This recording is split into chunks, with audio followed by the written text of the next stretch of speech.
ناظرین، ایک مرتبہ پھر آپ کو اپنے پروگرام میں خوش آمدید کہتے ہیں، اور آج کا ہمارا ٹاپک ہے اہمیت علم، اور لائیو کالز کھول دی جائیں گی، آپ ہمارے ساتھ شامل ہوں۔ ہماری آواز جہاں تک جا رہی ہے اور ہمارے جو ناظرین ہمیں اس وقت دیکھ رہے ہیں اور سن رہے ہیں، تو ان کے لیے ہم بتاتے چلیں کہ آج کا ہمارا ٹاپک اہمیت علم ہے۔ آپ ہمارے ساتھ شریک ہو سکتے ہیں ہمارے پروگرام میں، اپنی رائے سے ہمیں آگاہ کر سکتے ہیں، ہمارے ساتھ گفتگو کر سکتے ہیں۔ اور مبارکباد دیتا چلوں، آج 24 رجب کی جنگ فتح خیبر کی آپ تمام مومن و مومنات، مسلم و مسلمات کو مبارک ہو۔ آج بہت اہم دن ہے، اور ہمارا ٹاپک چونکہ اہمیت علم ہے، تو ہم اس میں دیکھیں گے کہ بغیر کسی بھی واقعے کو، کسی بھی مارکے کو، کسی بھی واقعے کو بغیر علم کے، بغیر نالج کے آپ نہیں سمجھ سکتے، نہیں دیکھ سکتے اس کو۔ تو آج ہم اپنی گفتگو کا آغاز کرتے ہیں اہمیت علم کے اوپر، اور رسول کے قول سے ہم آغاز کریں گے اپنے سیگمنٹ کا، کہ جس میں نبی کریم صلی اللہ علیہ وآلہ وسلم فرماتے ہیں کہ جس نے زندگی کو علم کی طلب میں صرف نہیں کیا تو گویا اس کی زندگی تمام ضائع ہو گئی۔ تو اہمیت علم، اور بہت مشہور اور معروف قول ہے رسول کا، کہ اس میں حدیث ہے کہ آپ نے سب نے سنی ہوگی کہ علم حاصل کرنا تمام مسلمان مرد اور عورتوں پر لازم ہے۔ تو اب اس میں دو چیزیں تو بہت واضح یہ ہو رہی ہیں کہ دیکھیں، اس میں کوئی اسٹیٹس کی کوئی قید نہیں ہے، کہ اس میں کوئی امیر کا، اس میں کوئی غریب کا، اس میں کوئی ایسی کوئی وہ نہیں ہے، سب پر لازم ہے، سب اچھا پر۔ امیر اور غریب کا ہو بھی نہیں سکتا، کیونکہ دیکھیں تعلیم تو آج کل کی اہم ضروریات ہے۔ ہاں، تعلیم تو اہم ضرورت ہے، تو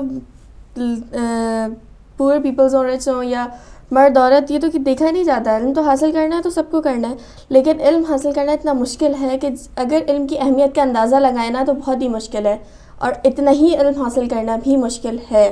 دیکھیں وہ یہ کہتے ہیں کہ اس میں دو چیزیں جو میں بیان کرنا چاہ رہا ہوں، یہ کہ اس میں کوئی اسٹیٹس کا وہ نہیں ہے، کہ اس کے اندر آپ کی کوئی عمر کا قید نہیں ہے۔ دوسری چیز سب سے بڑی یہ ہے، ورنہ آپ دیکھتے ہیں کہ علم دین میں یہ جو بہت بہترین چیز ہے، بلکہ علم کوئی سا بھی ہو، چاہے وہ دنیاوی علم ہو، کسبی علم ہو آپ کا، یا روحانی علم ہو آپ کا، دینی علم ہو، علم فقہ ہو، اس کی بھی کئی برانچز ہیں، کوئی سا بھی علم ہو، اس کی کوئی عمر کی قید نہیں لگائی گئی۔ یہ کہا کہ تم سب پر واجب ہے، جب تک تمہاری زندگی ہے، حیات ہے، تم علم حاصل کرتے رہو، اس کی جستجو رہو۔ تو جہاں جستجو کی بات آئی تو میں ایک اور قول آپ سے نبی کریم کا شیئر کروں گا، تاکہ اور بات واضح ہو، کہ ایک جگہ نبی کریم صلی اللہ علیہ وآلہ وسلم فرما رہے ہیں کہ اگر کوئی شخص اسلام کی حفاظت کے لیے علم کی تلاش میں ہو اور اسی حالت میں مر جائے تو جنت میں اس کے اور انبیاء کے درمیان 1 درجے کا فاصلہ ہوگا۔ سبحان اللہ! آپ نے دیکھا کہ اہمیت علم کتنی ہے، کتنی شدت کے ساتھ اسلام تقاضا کر رہا ہے علم حاصل کرنے کا، علم حاصل ہو اور اس کی جستجو ہو۔ بالکل، علم کی بھی 2 قسمیں ہیں، اور یہاں بھی حضرت علی کا بہت خوبصورت قول ہے کہ علم کی 2 قسمیں ہیں، ایک وہ ہوتا ہے جو طبیعت میں ڈھل جاتا ہے، اور ایک وہ ہوتا ہے جو صرف سن لیا جاتا ہے، اور سنا یا اس وقت تک کام نہیں آتا ہے جب تک مجاز کا جز نہ بن جائے۔ سنا علم تو سنا ہوتا ہے نا، اس پہ ہم جب تک انسان کی اپنی صلاحیتیں نہ ہوں، سنا ہوا علم پہ عمل کرنا بھی نہیں چاہیے۔ تو علم حاصل کرو، مطلب جو پراپر علم ہوتا ہے، دینی دنیاوی دونوں علم حاصل کرنا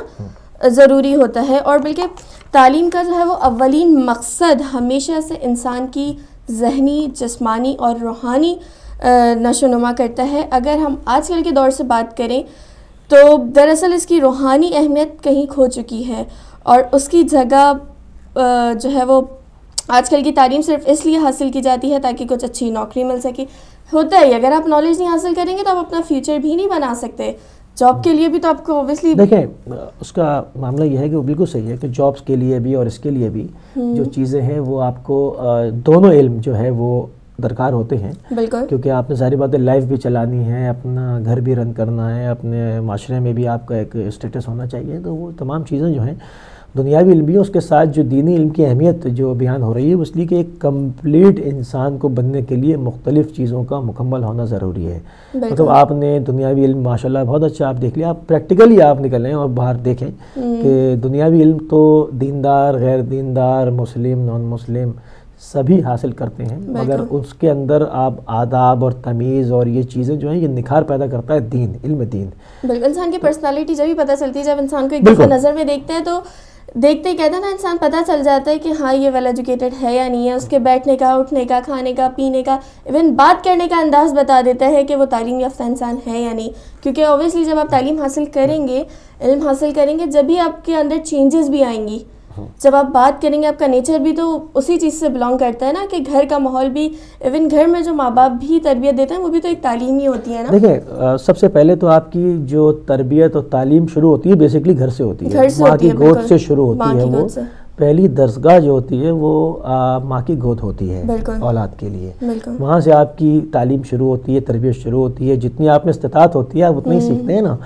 وہ آپ کو پہلے الفاظوں سے شروع ہوتا ہے، پھر دھیرے دھیرے آپ کی بات سمجھ میں آنے لگتی ہے، پھر آپ وہ تو مطلب اگر آپ اس چھوٹے انیشیل اسٹیج سے سٹارٹ کریں تو بچہ جب 2-3 سال کا ہے نا ہوتا ہے نا، وہیں سے شروع ہوتا ہے بالکل سارا معاملہ. گھر میں پھر یہ کہ اس کو پھر بھیجا جاتا ہے دنیاوی علوم کے لیے، عصری علوم لے تاکہ اس کے کیا پیشہ اختیار کرے گا. مراحل ہیں انسان کے تمام. پھر وہ کرتے ہوئے اس کے اندر جو اسلام زور یہ دے رہا ہے کہ تم ان تمام چیزوں کے ساتھ بچہ جیسے جیسے مختلف اسٹیجز میں آتا ہے اس میں دین کی تعلیم کی اہمیت اتنی ضروری ہے کہ اس سے شعور اور تمام چیزیں اور تمام آپ کا دین آپ کی سمجھ میں نہیں آتا جب تک آپ ان چیزوں کو تمام چیزیں نہیں دیکھتے. آپ سویلائز ہی نہیں ہو سکتے. بالکل ٹھیک ہے نا، کیونکہ ڈگریوں کے انبار لگانا ایک الگ چیز ہے اور پراپر ایک شعور پیدا ہونا اور چیزوں کو سمجھنا، معارف کو سمجھنا، قرآن کو سمجھنا، حدیث کو سمجھنا. کیونکہ آپ ایسی بہت سارے لوگ دیکھیں گے جو کہ ہمارے پاس کثرت سے پائے جاتے ہیں، جیسے کہ جنہوں نے ہزاروں مجالس سن رکھی ہیں. ٹھیک ہے نا. آپ اگر ایک بہت بڑی درسگاہ ہے یہ، اگر آپ کسی یونیورسٹی اور کالجوں میں پڑھتے ہیں آپ دیکھتے ہیں، آپ اگر پوری اپنی زندگی کے تمام لیکچرز کا بھی آپ وہ لگائیں ہیں، آپ اگر وہ تمام لیکچرز کا بھی جو ہے وہ حساب لگائیں تو وہ چند 100 میں بنتے ہیں کہ جتنی آپ نے کلاسیں لی ہوں گی.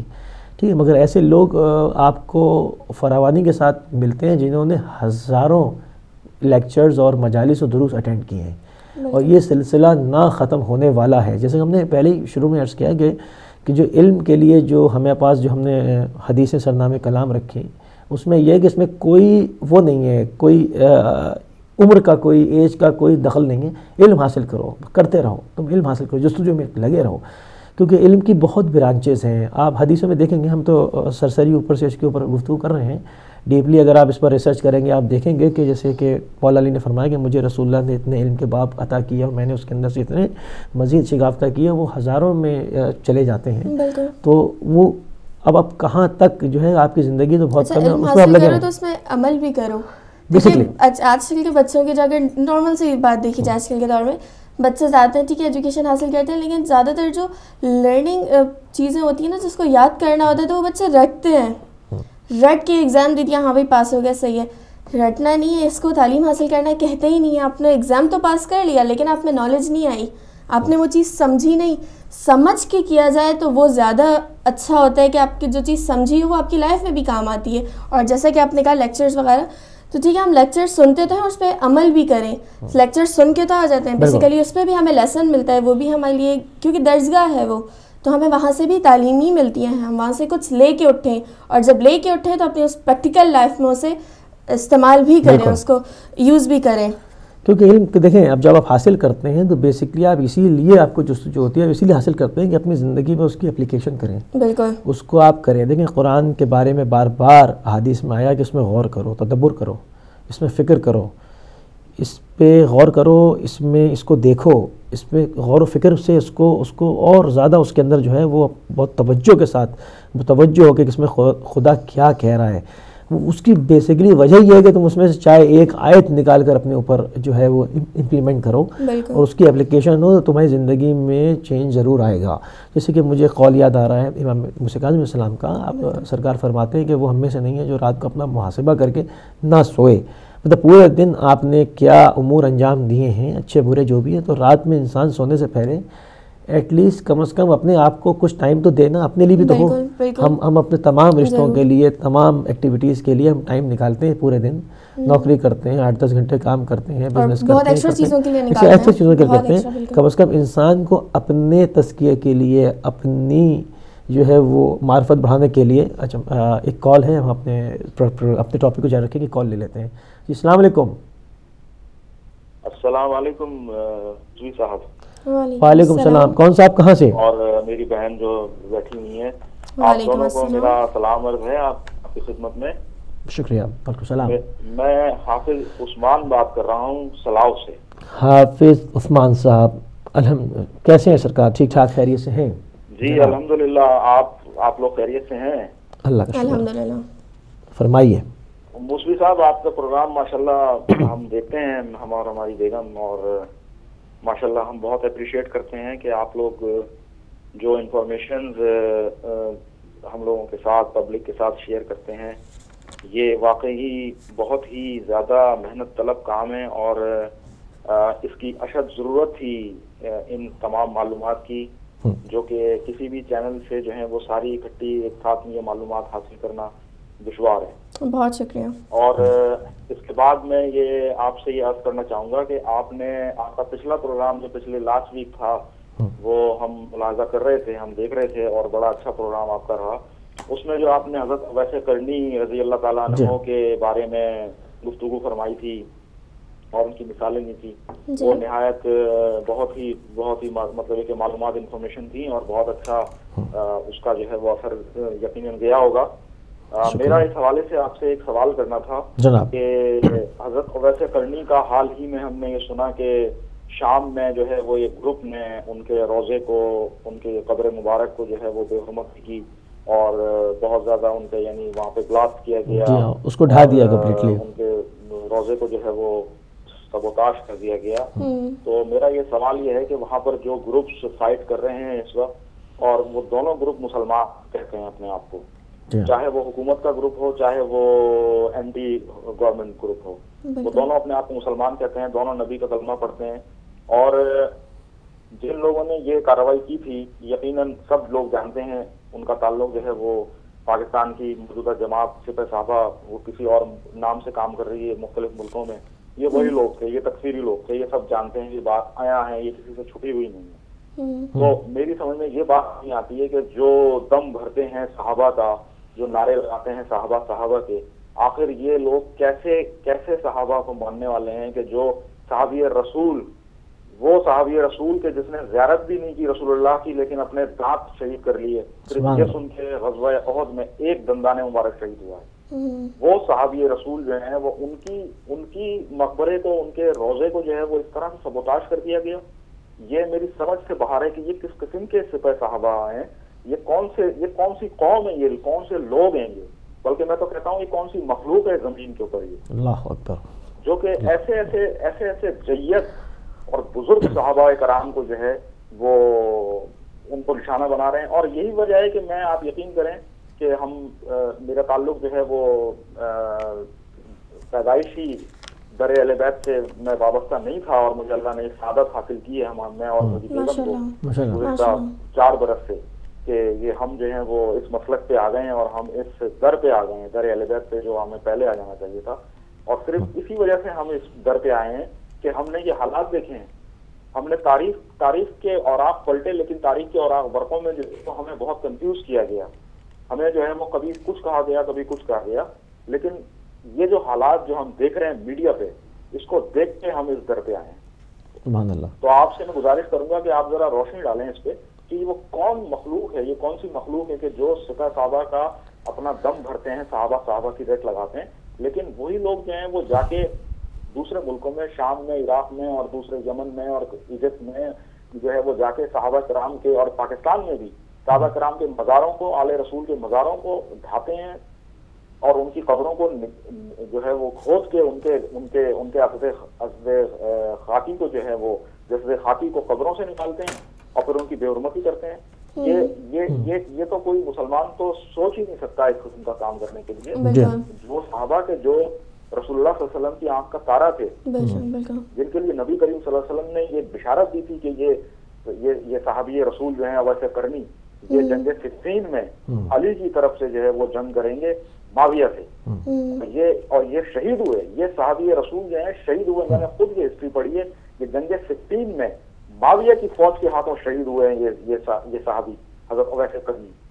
یہ بات بالکل اٹل ہے، اور یہ بات بالکل سچ ہے، اور اس بات کے لیے میرے پاس دلائل موجود ہیں، اور میرے پاس تاریخی حوالے موجود ہیں کہ حضرت اویس قرنی معاویہ کی فوج کے ہاتھوں جنگ صفین میں شہید ہوئے ہیں. مولا علی علیہ السلام کے لشکر میں شامل تھے، اور یہ وہ واحد صحابی تھے جن کے لیے مولا علی علیہ السلام نے جو ہے وہ انتظار کیا ہے ان کے شامل ہونے میں.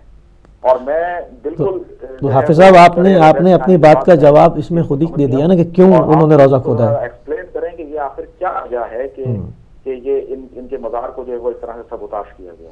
بہت شکریہ، بہت شکریہ آپ نے ہمارے پروگرام میں آئے، کال کی، اور آپ نے بہت اچھے اور اہم نقطے کی جانب اشارہ کیا. تو ہم بہت شکریہ آپ کا ایک مرتبہ پھر ادا کرتے ہیں کہ ہمارے پروگرام میں آئے.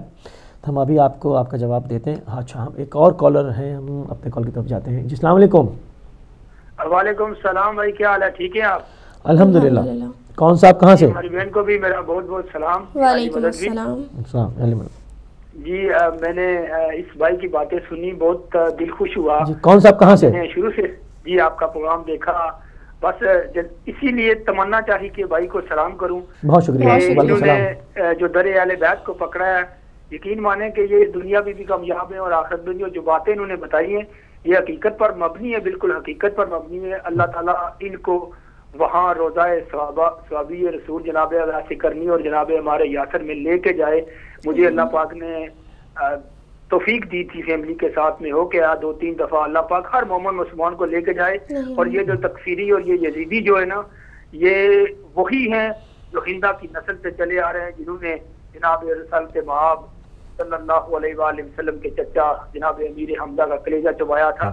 وہی لوگ ہیں میرے بھائی. یہ باتیں سب عوام کے سامنے ہوں گی تو پتہ چلے گا کہ یزید کیا تھا، اس کے باپ نے کیا کیا، اور یہ کون سی نسل سے تعلق رکھنے والے ہیں.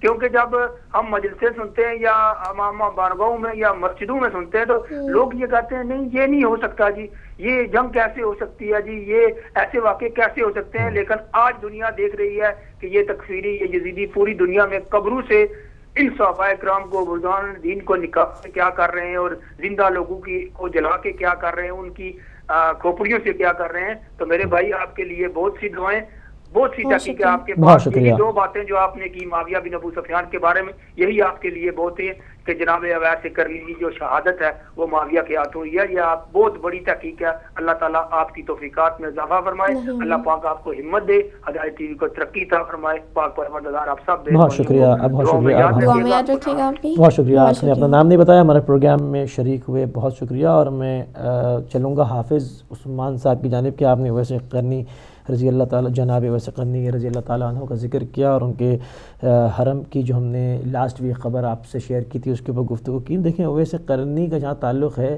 بیسکلی یہ بمبئی عشق ہے. کیونکہ جناب اویس قرنی کا جو نام ہے نا، یہ شیعہ سنی دونوں طرف جناب اویس قرنی کی صحابیت میں کوئی وہ نہیں ہے، اس میں کوئی پرابلم نہیں ہے، ان کو سب مانتے ہیں.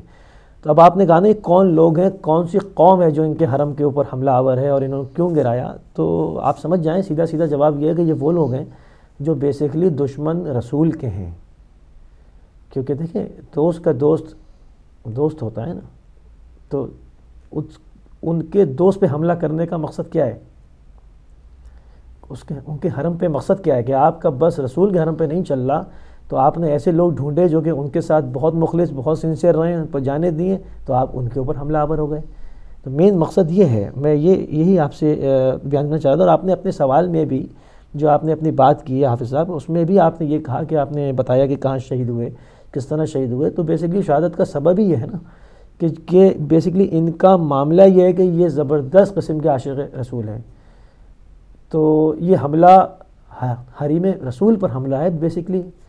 تو یہ تھا، یہ اس کا معاملہ ہے. اور وہی والی بات کہ جو ہمارا آج کا ٹاپک ہے علم، تو معاملہ یہ ساری جڑ جتنی دہشت گردی ہے اور جتنی تکفیریت ہے اور یہ جو بھی ہے صرف تعلیمی کمی اور جہالت سے ہے کہ انہوں نے کبھی اسکول مدرسوں کس چیز کی شکل نہیں دیکھی ہے. ان کو برین واش کرتے ہیں. وہ مدرسے نہیں ہیں. بیسکلی مدرسہ جو ہوتا ہے لیکن ان کے لیے تو ہے نا کہ ہم گئے تھے مدرسے، دیکھیں وہاں پہ جو تعلیم دی گئی ہے وہ انہیں یہی برین واش کیا گیا ہے. وہی تو میں جی ہاں وہی میں کہہ رہا ہوں کہ جو مدرسہ ہے اس کو انہوں نے ایک ایسی پوزیشن میں لا کے ڈال دیا کہ اب مدرسے کے نام سے لوگوں کو خوف آتا ہے کہ اپنے بچے کو مدرسے بھیجیں.